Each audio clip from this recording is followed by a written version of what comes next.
મિત્રો અત્યાર સુધીમાં આપણે તો કે કોઈ પણ પરમાણુમાં રહેલા અપરમાણુય કણો જેવા કે પ્રોટોન, ન્યુટ્રોન અને ઇલેક્ટ્રોન વિશે આપણે અભ્યાસ કર્યો। હવે આપણે કોઈ પણ તત્વના એટલે કોઈ પણ તત્વની ઓળખ કરવી હોય તો તેના માટે આપણે અભ્યાસ કરીશું। તો કે કોઈ પણ તત્વના પરમાણુની ઓળખ કરવી હોય તો તેના માટેના બે પેરામીટર્સ છે, એક પરમાણુ ક્રમાંક અને બીજો પરમાણુ દળાંક, જેને અંગ્રેજીમાં આપણે એટમિક નંબર અને માસ નંબર તરીકે ઓળખીએ છીએ। આપણે એનો અભ્યાસ કરીશું। તો જરા જુઓ અહીંયા શરૂઆત કરીએ આપણે પરમાણ્વીય ક્રમાંકથી। તો પરમાણ્વીય ક્રમાંક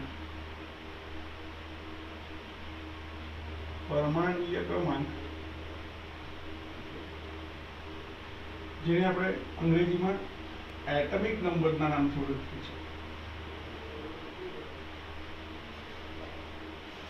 તો પરમાણ્વીય ક્રમાંક શું છે?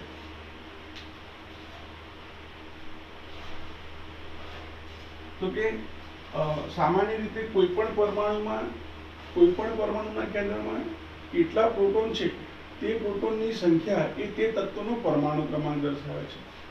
તો એ લખીએ આપણે પરમાણુના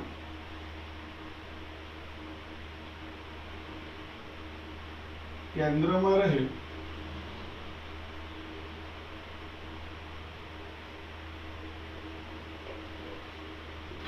પ્રોટોન ને આપણે P વડે દર્શાવીએ તો પ્રોટોનની સંખ્યાને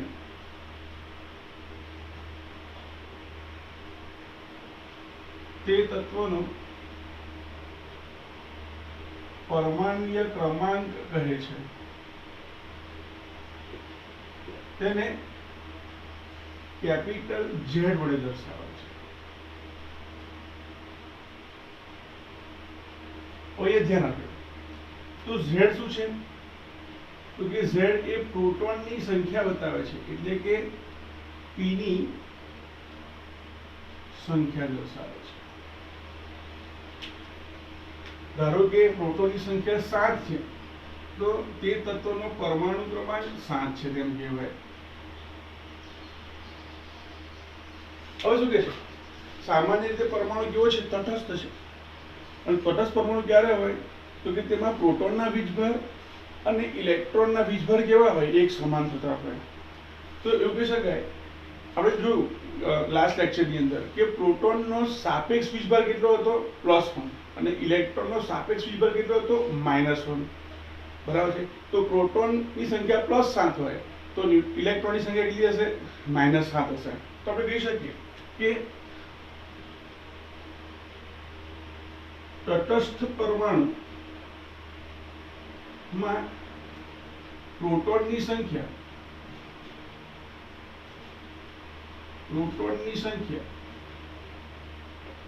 એના બરાબર શું હશે? તો કે ઇલેક્ટ્રોનની સંખ્યા હશે। જેટલા પ્રોટોન હશે એટલા જ ઇલેક્ટ્રોન હશે। તો એના પછી આપણે કહી શકાય કે Z એ શું છે? તો કે Z બરાબર પરમાણુના કેન્દ્રમાં રહેલ પ્રોટોનની સંખ્યા, પ્રોટોન ધન વીજભાર એટલે પ્રોટોન P+ તરીકે લખો, અને પ્રોટોનની સંખ્યા અનન્ય અથવા તટસ્થ પરમાણુ તટસ્થ હોય ત્યારે જ પ્રોટોનની સંખ્યા અને ઇલેક્ટ્રોનની સંખ્યા એક સમાન થશે। તેથી Z બરાબર પ્રોટોનની સંખ્યા અથવા તટસ્થ પરમાણુમાં, અહીંયા લખવું પડશે આપણે શું? તટસ્થ પરમાણુમાં, એટલે આ શોર્ટમાં લખીએ કે ઇલેક્ટ્રોનની સંખ્યા કેટલી શેમાં? તો કે તટસ્થ પરમાણુમાં। તો એને આપણે શું કહી શકીએ? પરમાણ્વીય ક્રમાંક કહી શકીએ। તો Z બરાબર શું લખાશે? યા શું લખવાનું? તો કે કોઈ પણ પરમાણુના ન્યુક્લિયસમાં રહેલ પ્રોટોનની સંખ્યા અથવા તટસ્થ પરમાણુમાં રહેલ ઇલેક્ટ્રોનની સંખ્યાને તે તત્વનો પરમાણ્વીય ક્રમાંક એટમિક નંબર કહે છે। હા, તેને આપણે તેને Z વડે દર્શાવાય છે। હવે શું કહે છે? તો કે સામાન્ય રીતે દરેક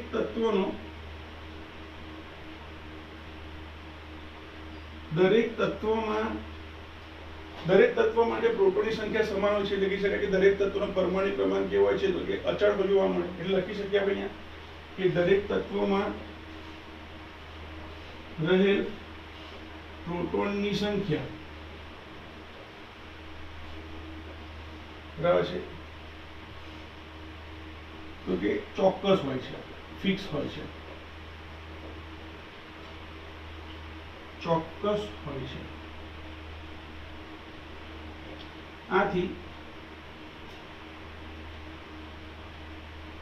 દરેક તત્વનો પરમાણ્વીય ક્રમાંક Z ચોક્કસ હોય છે.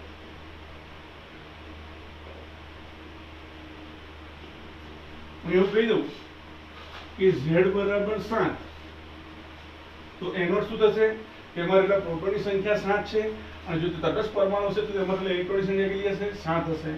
તો તે તત્વ કયું હશે?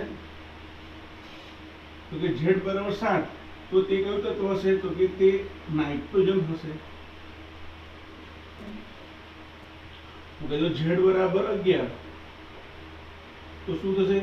એ સોડિયમ તત્વ થશે. હવે મિત્રો આપણે ચાર્જ સ્પીસીસની વાત કરીએ. સ્પીસીસ એટલે આયન સામાન્ય રીતે તો આપણી પાસે બે પ્રકારના વીજભારિત આયનો જોવા મળે. વીજભારિત આયન તો તે બે પ્રકારના જોવા મળશે. એવા વીજભારિત આયન કે જેમાં પ્રોટોન અને ઇલેક્ટ્રોનની સંખ્યા સરખી નહીં હોય. કાં તો પ્રોટોનની સંખ્યા વધારે છે અથવા ઇલેક્ટ્રોનની સંખ્યા વધારે હશે. તો એમ કહી શકાય કે number of protons is greater than number of electron હોય. એટલે કે પ્રોટોનની સંખ્યા ઇલેક્ટ્રોનની સંખ્યા વધારે હોય. ધારો કે આ +8 છે અને આ તો કે 7 છે તો +8 - 7 +1 થાય એટલે કે ત્યારે તે ધન વીજભારિત બનશે.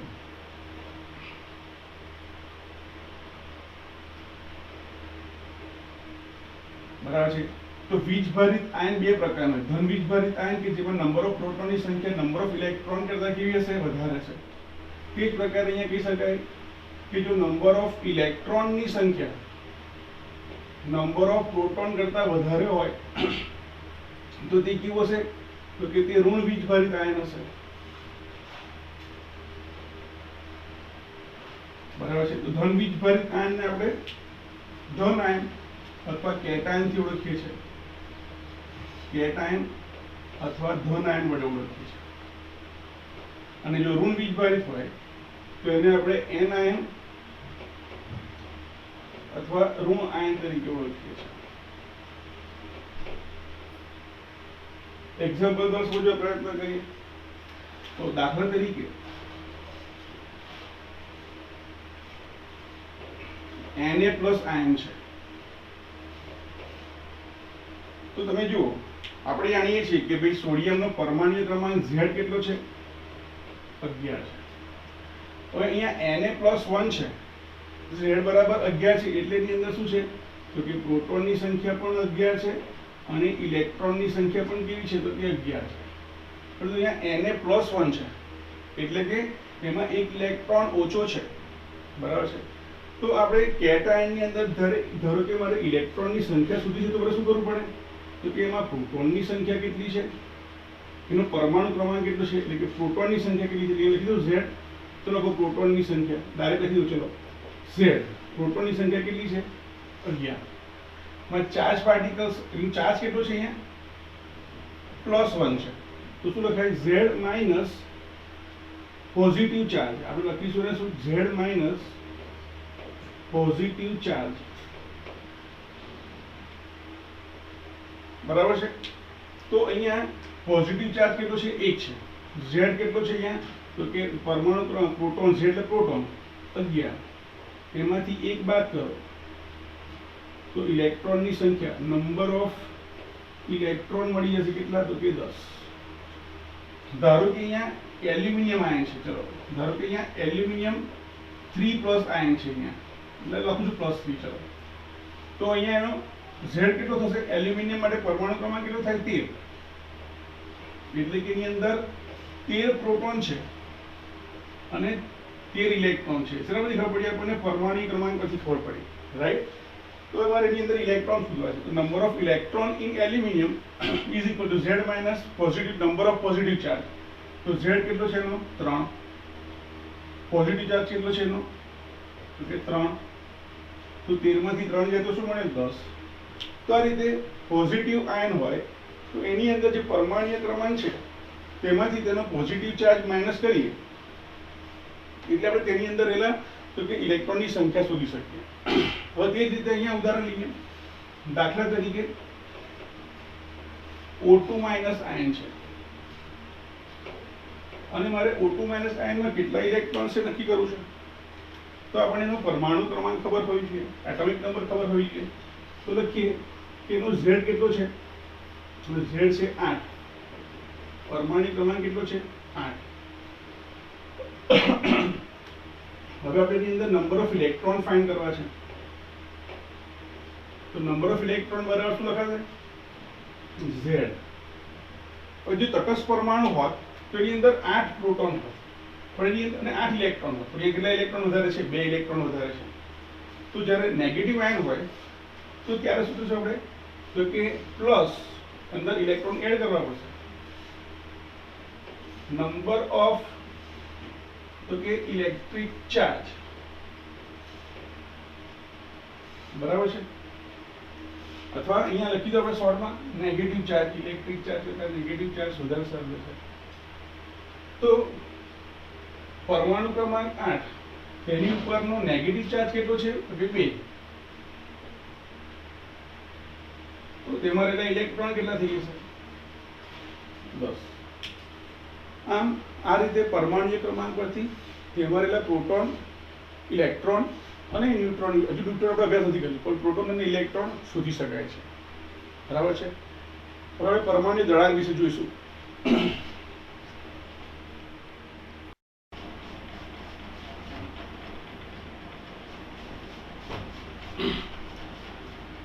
મિત્રો હવે આપણે એક બીજા પેરામીટર્સની વાત કરીએ પરમાણુ દળાંક વિશે.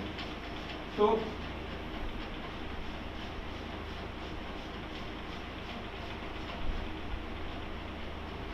પરમાણ્વીય દળાંક જેને અંગ્રેજીમાં આપણે કહીશું માસ નંબર. માસ એટલે દ્રવ્ય, બરાબર છે. દ્રવ્યનું દળ એટલે માસ નંબર. મિત્રો જે રીતે પરમાણ્વીય ક્રમાંકની અંદર પ્રોટોન અને ઇલેક્ટ્રોનના સાપેક્ષ વીજભારનો ઉપયોગ કરીએ છીએ તે જ રીતે પરમાણ્વીય દળાંક માટે આપણે જે ગઈકાલે જે ટેબલ જોયું હતું આપણે તેની અંદર આપણે આશરે દળ લખ્યું છેલ્લે યુનિફાઈડ માસ માટે. પ્રોટોન માટે કેટલું હતું? 1 હતું. ન્યુટ્રોન માટે 1 હતું અને ઇલેક્ટ્રોન માટે 0 લીધું, યાદ કરો. તો પ્રોટોન અને ન્યુટ્રોન જેના દળ આશરે દળ કેટલા છે? 1 યુનિફાઈડ માસ, 1 યુનિફાઈડ માસ.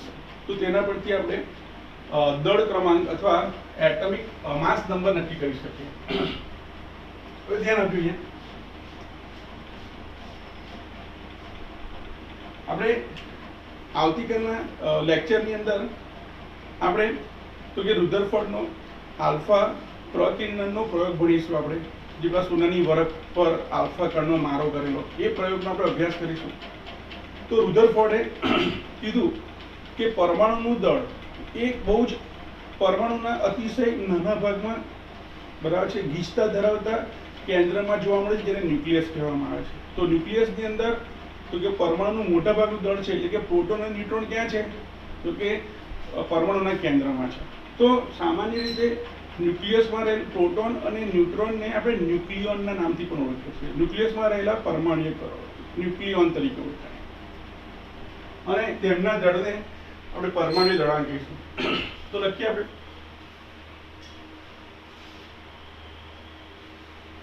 પરમાણુના કેન્દ્રમાં રહેલ પ્રોટોન અને ન્યુટ્રોન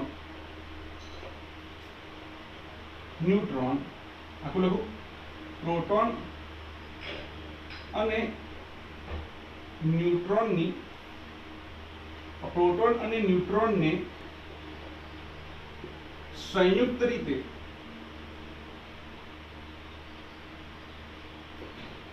ન્યુક્લિયોનના નામથી ઓળખવામાં આવે છે. ન્યુક્લિયોન ના નામથી ઓળખવામાં આવે છે અથવા ઓળખાય છે. તો આ રીતે હવે પરમાણુ દળાંક તો કે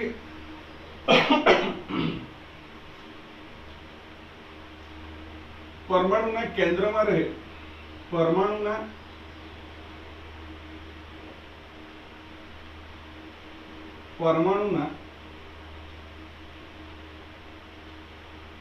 કેન્દ્રમાં રહેલ પ્રોટોન અને ન્યુટ્રોનની સંખ્યા એટલે કે ન્યુક્લિયોનની સંખ્યા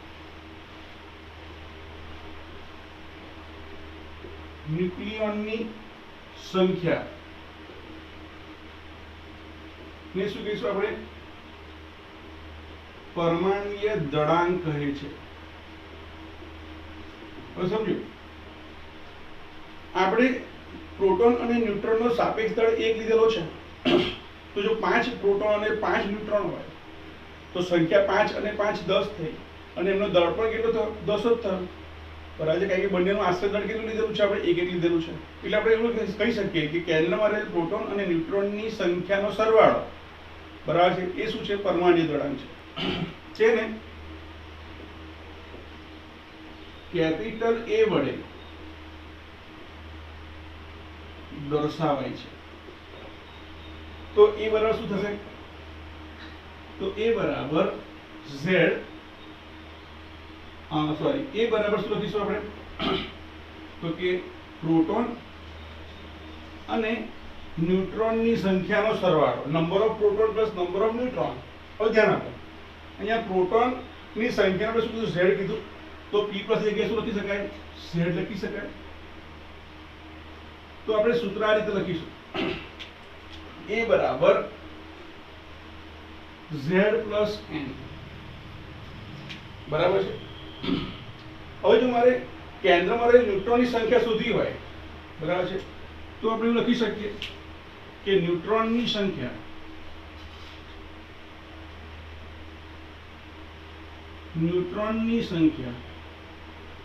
એના બરાબર શું થશે Z ને બાજુ લઈ જાઓ તો A માઇનસ Z એટલે કે પરમાણુના દળાંકમાંથી જો પરમાણુનો ક્રમાંક બાદ કરવામાં આવે તો ન્યુટ્રોનની સંખ્યા મેળવી શકાય. હવે આપણે લખીશું અહીંયા તો કે સામાન્ય રીતે કોઈ પણ તત્વને દર્શાવવો હોય તો તેને આ રીતે દર્શાવી શકાશે તો કે આઈડેન્ટિટી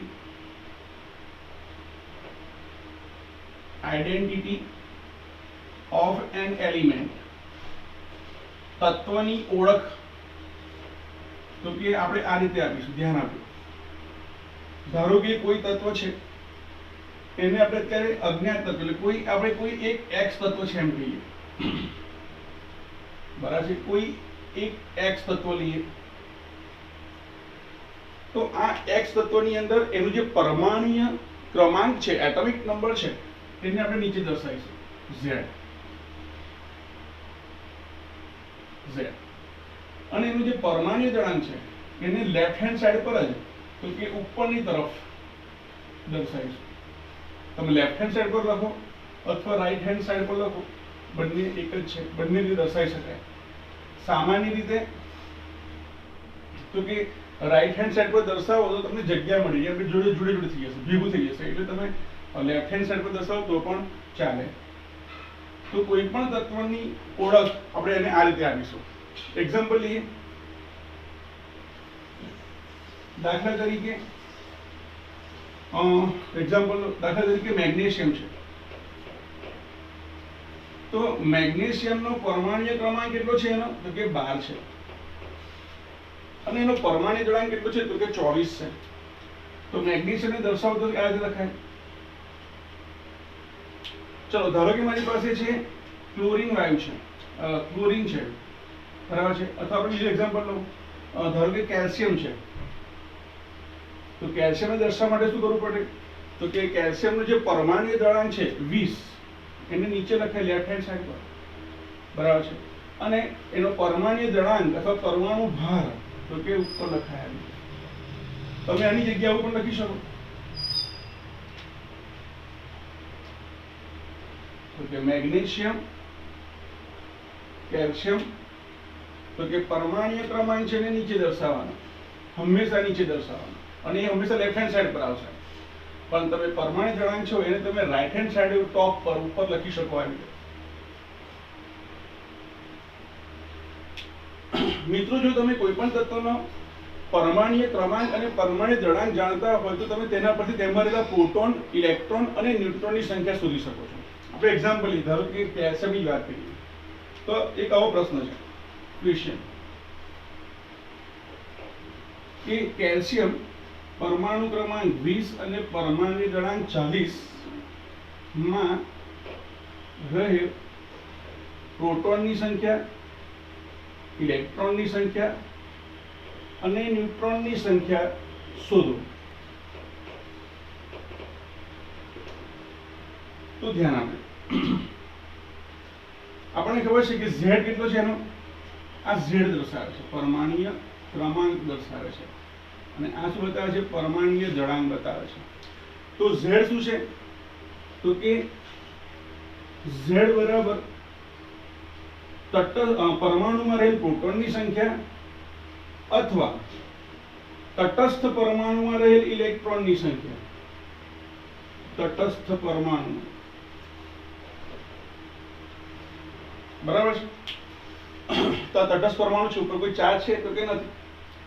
તો આપણે શું કરીશું તો કે આ જે પરમાણુ ક્રમાંક 20 છે તો એ પ્રોટોનની સંખ્યા પણ દર્શાવશે અને ઇલેક્ટ્રોનની સંખ્યા પણ દર્શાવશે. તેથી આપણને એક સાથે જ મળી જશે કે એમાં રહેલ પ્રોટોનની સંખ્યા અને ઇલેક્ટ્રોનની સંખ્યા કેવી હશે, એક સરખી હશે. જે કેટલી છે, Z બરાબર 20 છે,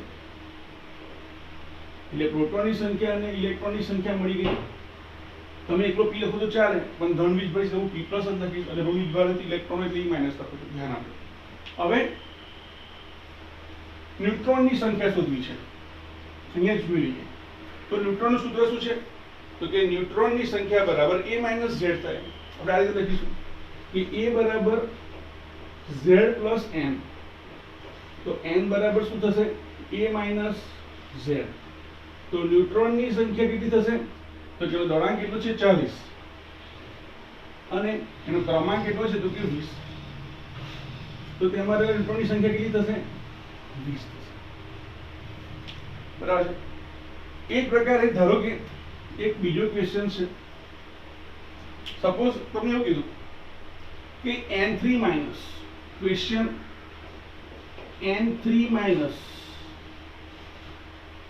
માં રહે પ્રોટોન, ઇલેક્ટ્રોન અને ન્યુટ્રોનની સંખ્યા શોધો. તમે જુઓ અહીંયા તમને એનો પરમાણુ દળાંક અને ક્રમાંક આપેલો છે. ધારો કે આ 7 છે અને આ 14 છે. તો તમે જુઓ પ્રોટોનની સંખ્યા શું થશે, પ્રોટોનની સંખ્યા કેટલી થશે, તો કે પ્રોટોનની સંખ્યા Z બરાબર હોય.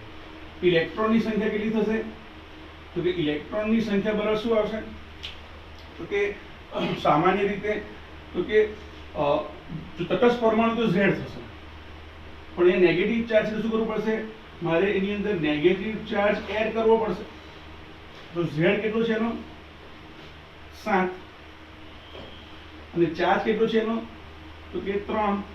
અહીંયા માઇનસ એટલે માઇનસ કરવા જરૂર નથી, પણ નેગેટિવ ચાર્જની સંખ્યા કેટલી છે, 3 છે, નંબર ઓફ નેગેટિવ ચાર્જ.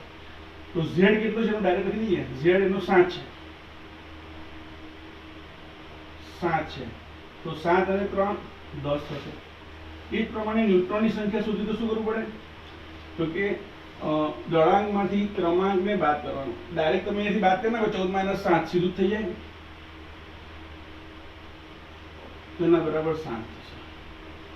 આ રીતે આપણે જો ધનવીજભારિત હોત, ધારો કે O2 માં, ધારો કે અહીંયા Mg2+ હોત તો Mg નો પરમાણુ ઇલેક્ટ્રોન શોધવા માટે શું કરત, તો કે Z ઓછા નંબર ઓફ પોઝિટિવ ચાર્જ. તો ધારો કે Mg2+ હોય તો 2 માઇનસ કરવા પડે, રાઈટ. તો આ રીતે તમે તો કે આ રીતે તત્વની ઓળખ પરથી તત્વને આ રીતે દર્શાવવામાં આવે તેના પર તમે તેમાં રહેલા પ્રોટોન, ન્યુટ્રોન અને ઇલેક્ટ્રોનની સંખ્યા શોધી શકો છો.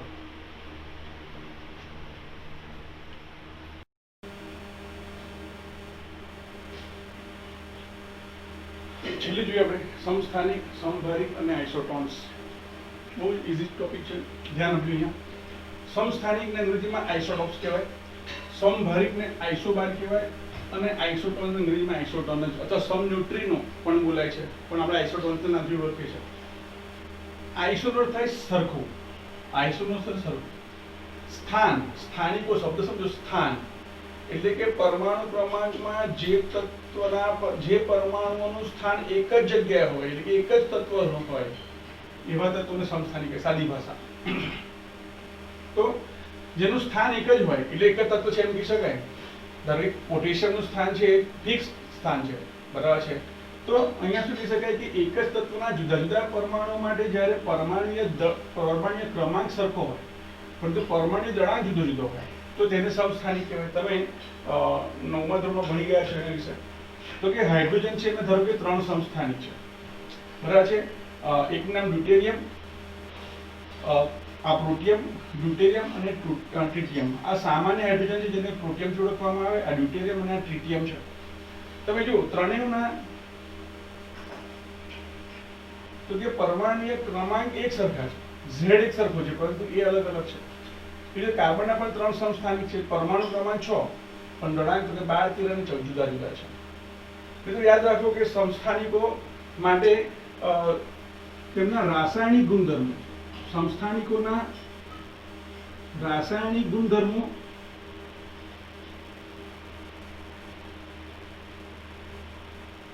તો કે એક સમાન હોય છે, એક સરખા હોય છે. કારણ કે તેમાં રહેલા ઇલેક્ટ્રોન કેવા હોય છે? એક સરખા હોય છે. પરમાણુ ક્રમાંક સરખો એટલે ઇલેક્ટ્રોન સરખા. તટસ્થ પરમાણુમાં પ્રોટોન અને ઇલેક્ટ્રોન સરખા હોય, બરાબર છે. તો સામાન્ય સમસ્થાનિકોની અંદર તો કે ઇલેક્ટ્રોનિક સરખા હોવાને કારણે રાસાયણિક ગુણધર્મો કેવા હોય છે? એક સમાન, પરંતુ ભૌતિક ગુણધર્મો જુદા જુદા હોય છે. કેમ? તો કે આની બોડી જો આનું એક દળ છે, આનું 2 દળ છે, આનું 3 દળ છે. તો જેનું દળ વધારે હશે, બરાબર છે, એ ઓછો સ્થાયી હશે, જેનું દળ ઓછું છે વધારે સ્થાયી હશે. સારું. સમભારિકો, ભાર, જેનો દળ ક્રમાંક એક સરખો હોય, પરમાણુ ક્રમાંક અસમાન. અસમાન પરમાણુ ક્રમાંક જુદા જુદા તત્વો થાય. તો જુદા જુદા તત્વો માટે પરમાણ્વીય ક્રમાંક જુદો જુદો હોય પરંતુ પરમાણ્વીય દળાંક એક સરખો હોય. અહીંયા તમે જુઓ આર્ગોન પરમાણુ ક્રમાંક 18, પોટેશિયમ પરમાણુ ક્રમાંક 19, કેલ્શિયમ પરમાણુ ક્રમાંક 20 છે, પણ તેનો દળાંક કેવો છે? તો કે એક સરખો છે. તો સાહેબ ચોપડીમાં તો પોટેશિયમનો 39 આપેલો છે, તમે આવું કેમ લખ્યું? આર્ગોન માટે 36 છે. તો ધ્યાન આપો, આ પોટેશિયમનો સમસ્થાનિક છે. 39 હોત તો એ સામાન્ય પોટેશિયમ થયો, પરંતુ એનો સમસ્થાનિક છે, બરાબર છે. તો તમને જ્યારે એક્ઝામમાં આપણે તો થોડા જોવાનું કે તત્વો તો કે જુદા જુદા હોય અને દળાંક એક સરખો હોય તો એ સમભારિક છે તેમ કહેવાય. જોઈએ અહીંયા આઇસોટોન્સ, ટોન્સ, બરાબર છે. ન્યુટ્રોન્સ પછી યાદ રાખી શકો, ન્યુટ્રોન સમાન હોય. તો પરમાણ્વીય ક્રમાંક અને પરમાણ્વીય દળાંક જુદા જુદા હોય, એટલે કે એનો અર્થ જુદા જુદા તત્વો છે, બરાબર છે. પરંતુ તેમાં રહેલા ન્યુટ્રોનની સંખ્યા એક સરખી હોય. તો વ્યાખ્યા ભાઈ જુદા જુદા તત્વોના પરમાણુઓ માટે પરમાણ્વીય, હવે આ લખવાની જરૂર નથી, જુદા જુદા તત્વો હોય તો પરમાણ્વીય ક્રમાંકની દળાંક જુદું જુદું હોય, બરાબર છે. તો તેમાં રહેલ ન્યુટ્રોનની સંખ્યા કેવી હોય? એક સરખી હોય. તો તે પરમાણુઓને આઇસોટોન્સ તરીકે ઓળખવામાં આવે. તમે જોઈએ સિલિકોન, ફોસ્ફરસ અને સલ્ફર છે. પરમાણુ ક્રમાંક 14, ફોસ્ફરસ માટે 15 અને સલ્ફર માટે 16 છે. તેમના દળાંક પણ જુદા જુદા છે. પણ તમે જ્યારે આ બંને તફાવત દો, અહીંયા શું કર્યું? a - z, 30 - 14 કરો. 30 - 14 કેટલા આવશે? જો તો કે 16. અહીંયા તો કે 31 - 15 ઉપર a માંથી z બાદ કરો તો કેટલો આવશે? 16 આવશે. અહીંયા 32 માંથી 16 બાદ કરો એટલે તો 16 જ આવશે.